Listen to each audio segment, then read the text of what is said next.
네, 안녕하세요. 오토소닉스 소닉입니다.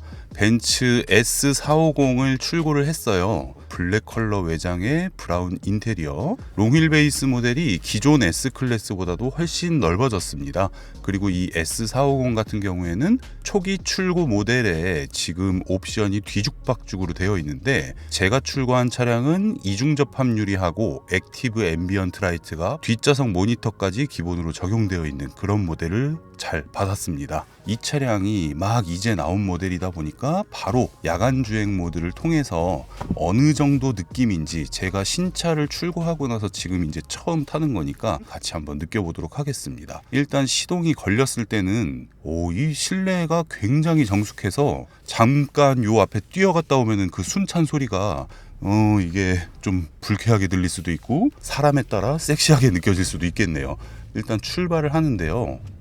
전방에 과속방 지턱이 있습니다. 전방에 과속방 지턱이, 이 말투가 조금 그렇긴 하네. 음성 안내를 일단 끄고 출발하겠습니다.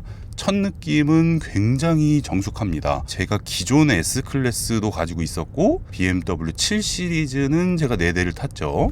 그리고 아우디 A8의 시승기가 또 올라가 있고, 현재 BMW X7이랑 메르세데스의 GLS, 이렇게 대형차를 좀 선호하는 사람인데, 그래서 지금 첫 주행이 좀 설레이는 편인데요. 자, 노면이 안 좋은 길부터 시작을 하는데, 와, 이 디지털 라이트가 굉장히 밝네요.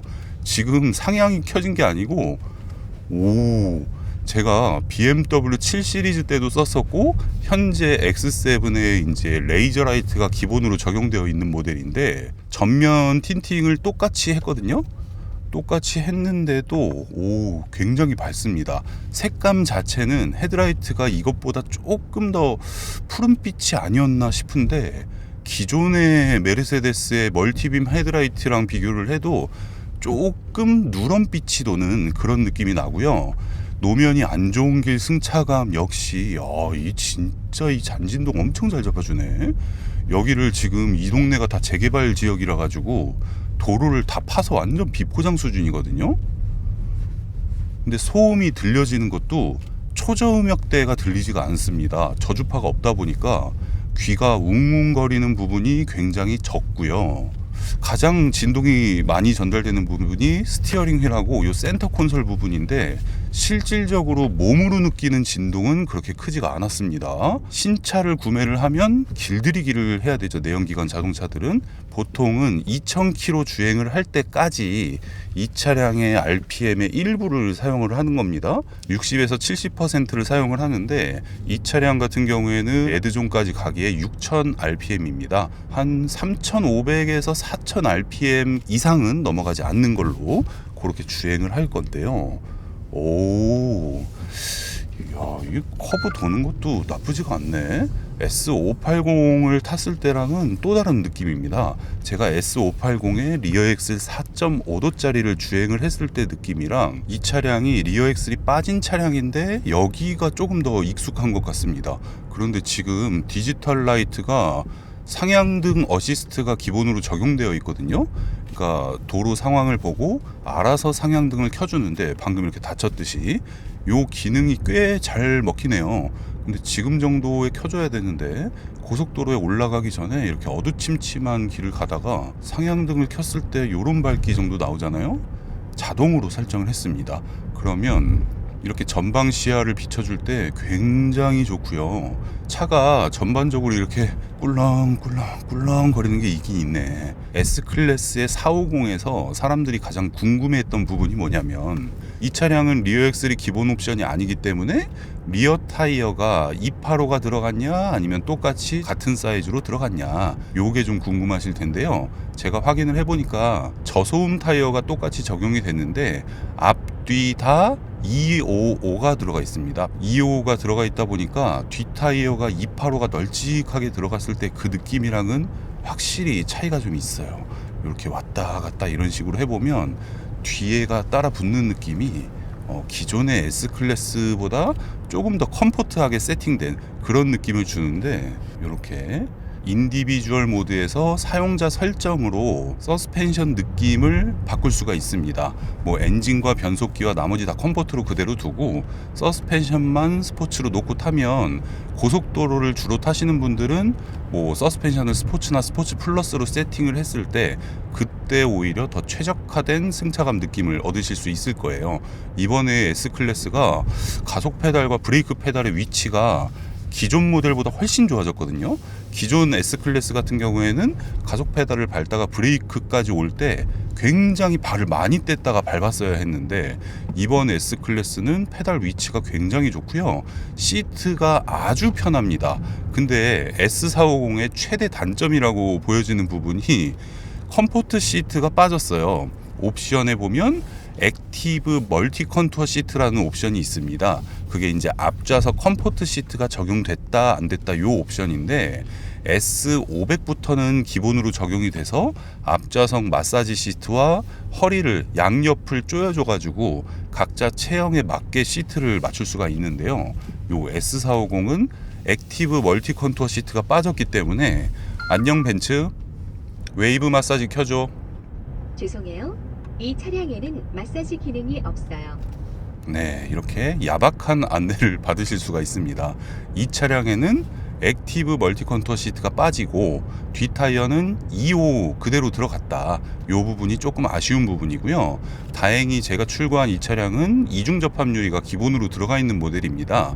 이번에 신형 S클래스의 특징이 기존의 럼플렛 타이어의 초광각 타이어를 스포츠 썸머 타이어로 그렇게 나왔던 차량들이거든요, 전부 다. 그러다 보니까 노면 소음과 풍절음이 꽤 많이 들어왔었어요. 근데 이 신형 S클래스 같은 경우에는 노면 소음을 개선을 했거든요. 저소음 타이어가 적용이 됐습니다. 게다가 이런 차량에 이중 접합 유리까지 들어간다고 하면 노면 소음이 줄어든 만큼 풍절음도 같이 줄어드는 거기 때문에 정말 정숙하게 느낄 수가 있습니다. 제가 이 차량을 지금 주행하면서 이런 속도에서도 목소리의 음량이 똑같은 이유가 실내가 굉장히 정숙해요. 많은 부분에서 기존의 W222와 W223을 비교를 할 때 정말 큰 개선이 있었다, 이렇게 보시면 되는데요. 디자인에서도 물론 큰 차이를 보였지만 성능적인 부분에서 아주 큰 차이를 보였습니다. 일단 고속도로 올라온 요 시점부터 해가지고 연비를 리셋하고 고속도로 연비나 이런 부분을 체크를 해볼 거예요. 제가 지금 GLS 580을 갖고 있는 차량이 8기통 엔진은 정말 굉장합니다. 굉장한데 이 벤츠의 변속기가 그 엔진을 따라가지 못하는 느낌이 들어요. 그래서 아쉬운 느낌이 상당히 많이 드는데, 연비 또한 별로입니다. 마일드 하이브리드가 적용이 됐음에도 불구하고 실제 주행할 때 연비가 한 6km에서 7km 정도밖에 안 나와요. 물론 기존 560 대비는 상당히 개선이 됐지만 그 부분이 조금 아쉬웠거든요. 근데 지금 이 S450 같은 경우에는 S500과 같은 엔진에서 세팅값과 튜닝값이 다르기 때문에 연비 부분에서는 더욱 유리한 조건이 될 수가 있거든요. 그래서 그거를 한번 체크를 해보면서 고속도로에 올라타서 주행을 하는데요. 제가 7 시리즈를 탔을 때 만족했던 그 뭔가 굉장히 컴포트하고 물렁물렁 거리면서도 잡아줄 땐 딱딱 잡아주는 그런 느낌이랑, 이 신형 S클래스 느낌이 비슷한 점이 굉장히 많기 때문에 주행하는 만족도가 상당히 좋은데요. 그리고 사이드 미러에 반사되는 부분을 한 가지를 또 설명을 해드리면, 틴팅 필름 자체를 저는 일반 필름을 사용을 했는데, 이렇게 사이드 미러를 볼 때 요 송풍구가 사이드 미러에 반사가 많이 됩니다. 일반적인 차량이랑 비교를 할 때는 굉장히 심한 편에 속하기 때문에 디자인은 진짜 뭐 흠잡을 게 없을 정도로 이 OLED 디스플레이도 굉장히 밝고 다 좋은데, 이 사이드 미러에 비춰지는 부분은 좀 아쉬움이 있다, 이렇게 보시면 될 것 같고요. 여기 실선이 나오는 구간이라서 일부러 차선을 2개를 그냥 바꿨습니다. 이해를 부탁을 드리고요. 반자율 주행을 한번 사용을 해볼게요. 네, 속도 세팅을 해놓고